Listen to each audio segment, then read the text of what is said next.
Welcome to Inside the Vandals, a weekly show covering men's and women's basketball. Inside the Vandals is brought to you by the School of Journalism and Mass Media and by the Coeur d'Alene Casino, Hotel, Spa, and Resort. Welcome to Inside the Vandals, brought to you by Coeur d'Alene Casino, Hotel, and Resort. I'm Braden Kane. And I'm Zach Kellogg. We'll be updating you on the men's and women's basketball seasons all spring, as well as bringing you extra coverage on spring sports and other events going on around campus. Tonight, the men play Montana State right here in Count Spectrum, but we'll get to that a little later on the show, and we'll take a look back at how the men's and women's season started this year. Yeah, both men and women had a pretty tough non-conference schedule. The men are currently 1-3 in their conference schedule, picking up a win against Eastern Washington. They were picked 9th in the media poll, 6th in the coaches poll, so they're looking to try and exceed expectations this season. But with the women, they're actually 3-1 to start off conference play after a tough non-conference schedule where they played 3 ranked opponents. They were also picked first in the media and coaches poll to win the Big Sky.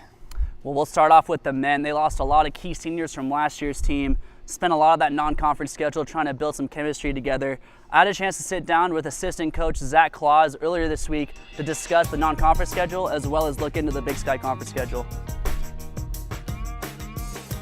Joined now by Coach Zach Claus. Coach, thank you for taking time out of your day to join us on the show. Glad to be here, thank you. We'll get right into it. Kind of just take me through the non-conference schedule. A little bit of a tough schedule for you guys, a little bit of a rough start, but kind of just tell me how the team's built some chemistry over that period coming into conference play.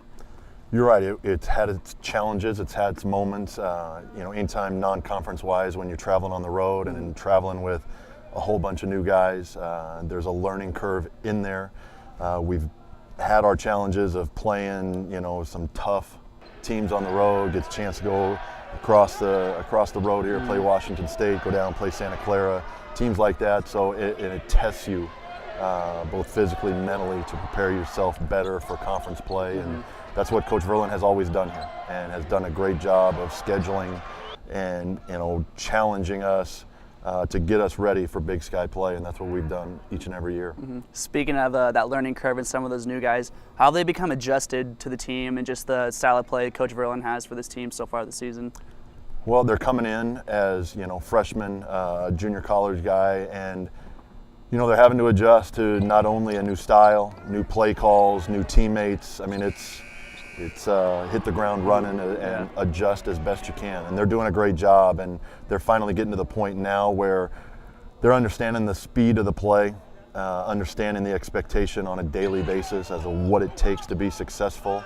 And they're getting longer periods of time in games where they're seeing that the hard work is paying off, and so hopefully that translates into more success and more wins as we keep pushing forward in Big Sky play. Definitely. Some of those younger guys who have been stepping up this year, you have Jared Rodriguez and Cameron Tyson. Jared had a double-double in that Eastern Washington win. Cameron's been playing well all season, shooting the ball very well. How have they been playing this year in the coach's eyes? Yeah, those two are specifically have done a really nice job. Jared is somebody that we've counted on after going through a good redshirt year a year ago.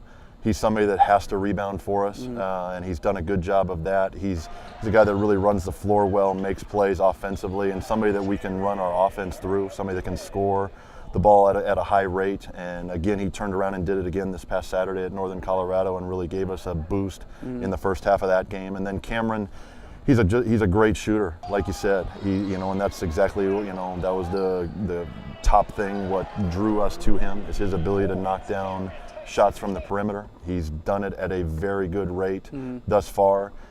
He's having to understand the rate he's got to work at, not only in practice but then in games, because teams are now gearing up for him and they're looking at him as a priority because of his efficiency to shoot it from three. He's got a wonderful maturity about him. He's come in and has done a really nice job as a true freshman. So now we'll take a look at last week's games. You had Eastern here at Cowan. You had Northern Colorado. Take me through the Eastern game. Really big win for you guys, rivalry game, your first conference win. Take me through the game and kind of how you guys played. It was nice to be at home and get a win like that at home. You always know that Eastern Washington's going to come in here, play tough. They shoot it well, and we had a really good stretch in that first half where we really put some things together defensively. Propelled us into a good run and was able to, get ourselves a sizable lead. Thank goodness we had that so we could hold on for dear life in the second half. But the guys were able to make key plays down the stretch. And, like I said, fortunately, we were able to pull out that win, and we knew it was going to be a tough one. Then to turn around and go to Northern Colorado, and the guys really battled. They really played, we had some really good moments. Unfortunately, we couldn't get that key play or two down the stretch to finish it in regulation. And then to their credit, Jordan Davis is about as good a scorer as there is in the league. And he had a great game, tough guy to stop, and just needed one more play or two in overtime to finish him off. But, again, it was another positive step in the right direction with this group moving forward. As you said, it was an overtime game, first OT game of the year. Do you feel like they really handled that situation and pressure pretty well, regardless of a win or loss? Yeah, they really did. I mean, from a competitive standpoint, to fight a good team, Northern Colorado is going to finish in the top 2 or 3 in the league. They just, they've got that much talent. And, for the guys to fight, to get it to that point, especially on the road, that was game number 4 in 8 days. And so for the guys to battle through that, travel, to play on the road against a good team, and then to hang in there, to have a chance late, not quite pull it out, it forces overtime, and to stay mentally sharp enough in overtime to keep fighting and have a chance at the end, that's all we can ask for. Definitely. So this week you have Montana State on Thursday here in Cowan. They're 6-8. They're 3-1 in conference. They have some really good wins. They beat Wazoo, Washington State. What do they really do well? And guys like Tyler Hall, how are you going to be able to contain him? You don't try to contain Tyler. Between Tyler Hall and Harold Frey, those two guards, those guys are dynamic scorers. We've been watching Tyler since high school. And he's a guy that can score from all 3 levels. He can take the ball to the basket. He can score. He shoots a great percentage from the free throw line. Shoots it really well from 3. He can get his own shot, and so he is tough to guard. He's a big wing, so makes it a tough cover. And then Frey is a very talented point guard. He is really good handling the ball, coming off of on balls. And he is really good in terms of assist to turnover. He's a great decision maker, and has also turned himself into a very high efficiency shooter as well from 3. Well, Coach, it's kind of hard not to bring up Trayvon Allen whenever we sit down and talk. You guys have really put him into a leadership role this year so far. Kind of explain how he's been playing and how he's stepped up as a leader for the team. Well, for us with Trayvon, he's our most experienced guy on the team. He's somebody that's been around Coach Verlin and our staff the most of anybody here on the roster. And it's somebody that has the maturity and the temperament that can be thrust into that leadership position. He's done a very good job with it. He's somebody that we can count on a daily basis. And that, more than anything, for our younger guys, for our new guys to see, is his ability to come ready to work each and every day, that he's got the right demeanor, that he's got the right attitude, and he's somebody that they can count on each and every day. Well, that's all the questions I have for you this week, Coach. Good luck tonight against Montana State, and we'll see you next time. Thank you.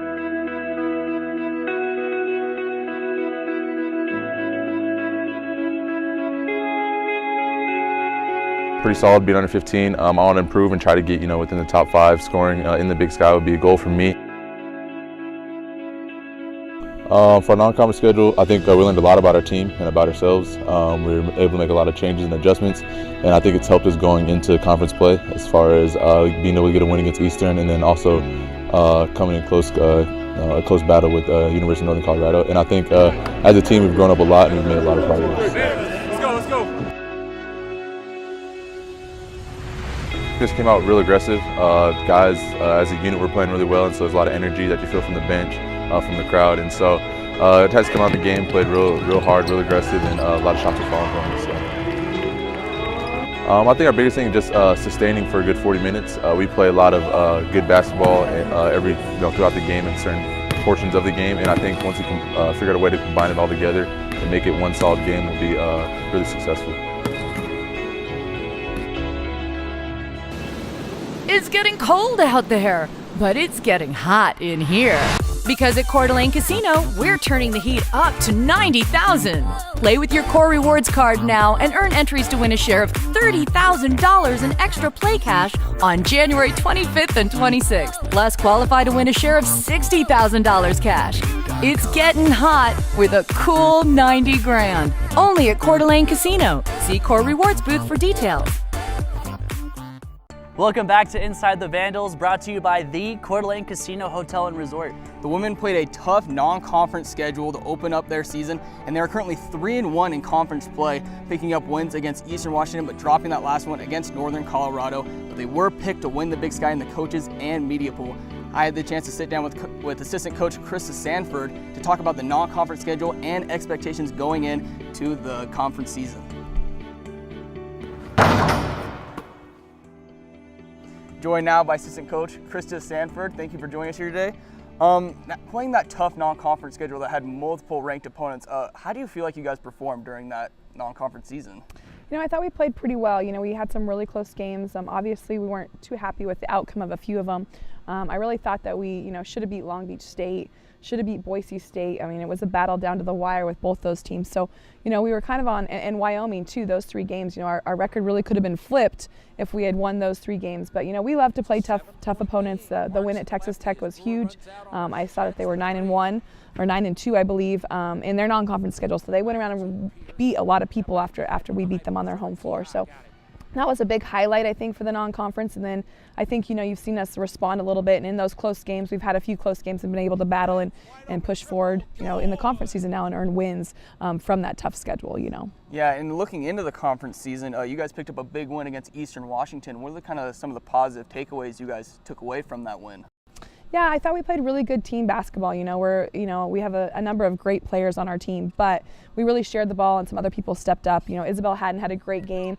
She made 8 baskets that game and just really was helping us in the post. So when we have other people helping rather than just our guards, and our posts can step up and make some big buckets, it really loosens up our offense a lot and allows our guards to have a little bit more freedom. So everybody's game plan is to stop Michaela Ferenz and Taylor Pierce. I mean, they're both averaging, in high double figures in the conference and the top 10 scoring in the conference. And so we need other people to step up, and when people are doubling them, we need other people to make baskets. And Izzy did a great job that game, I thought, of really just stepping up into her role and doing what she does. She's a great mid-range shooter, and if we can get the ball to her, inside the arc, we're all really confident as a staff that she's gonna make the baskets. So.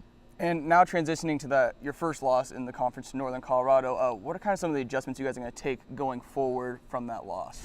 That was our 4th game in 8 days. So the way the conference schedule is really crazy. We lost North Dakota from the conference, and they want everybody to play everybody twice. But the way things, they had a whole week off. They had played the Saturday previous, and we had 4 games in that same amount of time. So we had a quick turnaround from the Eastern game to get ready for them, and obviously we go 1 game at a time. So it was hard. We don't play too many bodies, and so our legs were a little tired. And I think really, we really played pretty well through 3 quarters. And that 4th quarter, there was a big shift in momentum. And I think part of that could have been done to so many games in so many days. But everybody needs to know their role at this point. And so I think that game was really good for us to kind of look back and say, hey, this is your role. Your role is to knock down those bunnies. And when you get the ball inside, when you get an O board, to finish that. So it's really good to kind of be able to have one of those losses early where it's not, it's a matter of seeding right now or anything else. It's where we can build off of it and then hopefully go on the road now for these 2 games and again, continue our road sweep that we did earlier in the conference season. So.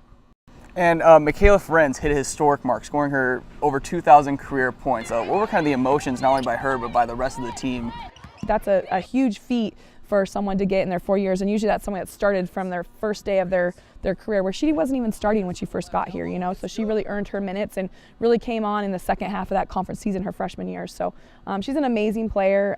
The team was really excited, and I know she's just super humble. So there's been so many other players before her that have helped her and made her the player that she is. But I literally sit on the bench some games, and I don't know how she does it with people, double and triple teaming her. So. And now looking forward, you guys have 1 game this week against the Montana State team, and you guys have some rest. What are you guys going to need to do in order to come out of there with a win and go to 4-1 on the conference season? We need to go in there and score. And, we played great there last year. We moved the ball. I believe we had 26 assists on the night when we were in Bozeman last year. And, just sharing the ball and moving in. I think the same thing can happen. I mean, I think we can pick apart their defense a little bit and go in there. And if everybody is, confident to make the shot that's their shot, we need to go in there and score. And all right, well, Coach Sanford, thank you for joining us here today, and best of luck to you guys for the rest of the conference season. Thanks so much for having me, and go Vandals. Tonight, the men play Montana State for another big conference matchup right here in Cowan Spectrum. That's right, the men will be looking to get their 2nd conference win of the year. Chris King with the call. For Inside the Vandals, I'm Braden Kane. And I'm Zach Kellogg. And we'll see you guys next week.